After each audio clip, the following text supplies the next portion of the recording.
Hey guys, so today I just wanted to get on and do a review of Chicoro's new book, Hair Products 101, and we're also going to do a giveaway. This is my very first giveaway, so I hope I do it right, even though I'm not sure how you do a giveaway wrong. But anyway, so I got this book from her a couple weeks ago. I'm almost done. I'm like right here, and this really gets to the cheat sheets. So I don't really feel like I need to read that part. But just so you know, before I even begin, if you're looking for a book that's going to say, hey you over there, if you use this product on your hair won't be dry. This is not the book for you. I love Chicoro because she is really similar to me. Like, I feel like we both have a very autonomous approach to hair care, where it's like you give them the knowledge, but then you need to go apply it yourself. And I love that about her, and that's why I love her first book as well, and I love her positivity. So yeah, so one of the things I love about this book is that it encourages you to understand your hair. She goes over hair a little bit at the beginning, like she's like the fracture patterns of breakage and kind of the makeup of hair, but that's really more in her first book.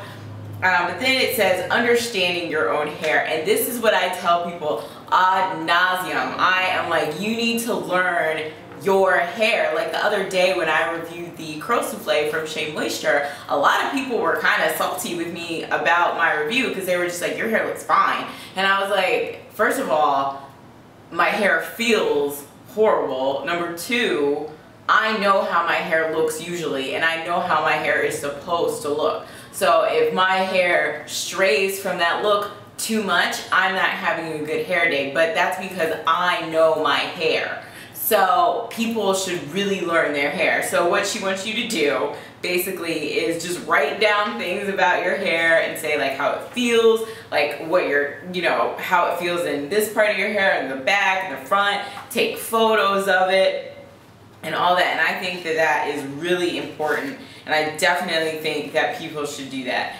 Then in step 3, it says understanding product ingredients and formulation. So what she does is she goes over the different types of ingredients. For instance, like cationic and anionic ingredients, like foaming and cleansing in shampoo versus conditioning ingredients in conditioners. And another thing I really liked was that she was saying how conditioners basically coat your hair, which is what I've been saying, and it doesn't, actually penetrate your hair. They kind of form like a film, while shampoo is taking away something. That's another reason why I don't understand how you can have something that's supposed to be cleansing and it contains a silicone, because the silicone stays on your hair, so you're not fully cleansing your hair if you're using something with silicone. So it's something I don't really get.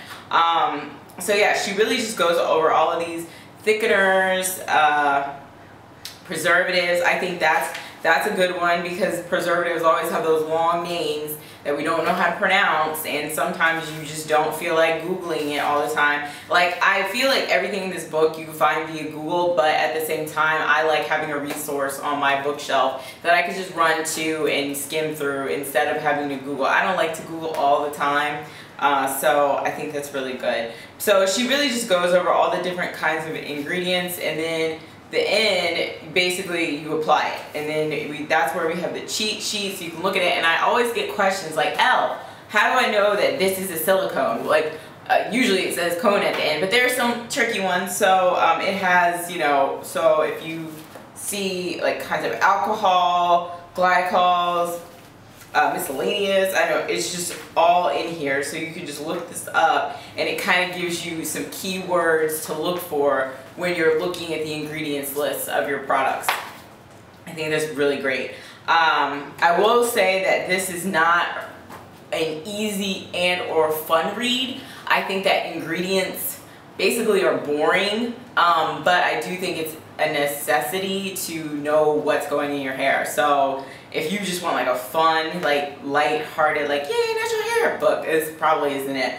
But it definitely is helpful, and I'm definitely going to keep this as a resource on my shelf. The only thing I did not like about this book was her view of sodium hydroxide, because she says that basically, in order to have to list something in a product, it has to have at least 1% of it.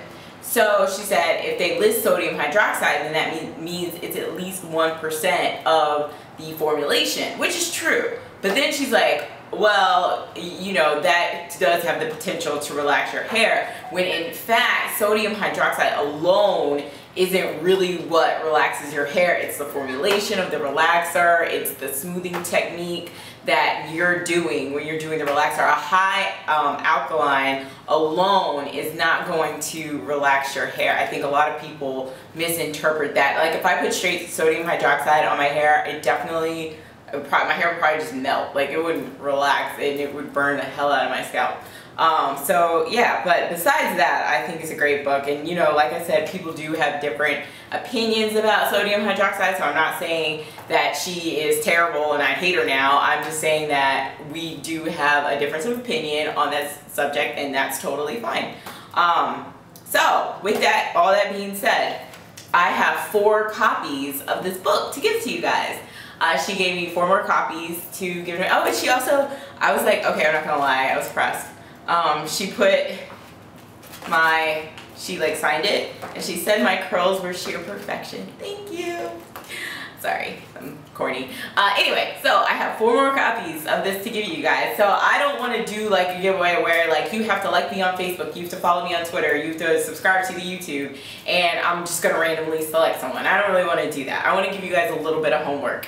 So what I am going to do, well, you do have to be subscribed to the YouTube, but after you're subbed to me on YouTube, I'm sure a lot of you already are, well, I hope. But anyway, I want you to leave a comment in my pants, or not in my pants if you don't like that idea. So just leave a comment, and I want you to tell me, A, if you read ingredients before you buy a product, and B, if you do, what are you looking for?